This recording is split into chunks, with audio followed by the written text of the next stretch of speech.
Hello बच्चों, मैं अनिकेत और आप देख रहे हैं मेरा यूट्यूब चैनल P.A.G आर्ट्स। बच्चों, आज हम ड्रॉ करेंगे पैरट। बहुत इजी और बहुत सिंपल, और वो हम बनाने वाले हैं C और V से, जैसा आपने थंबनेल में देखा।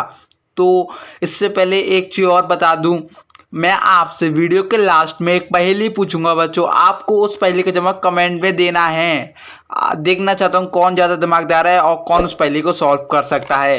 तो चैनल को सब्सक्राइब कर लेना और बेल आइकन को भी दबा देना। तो चलिए ड्रॉ करते हैं।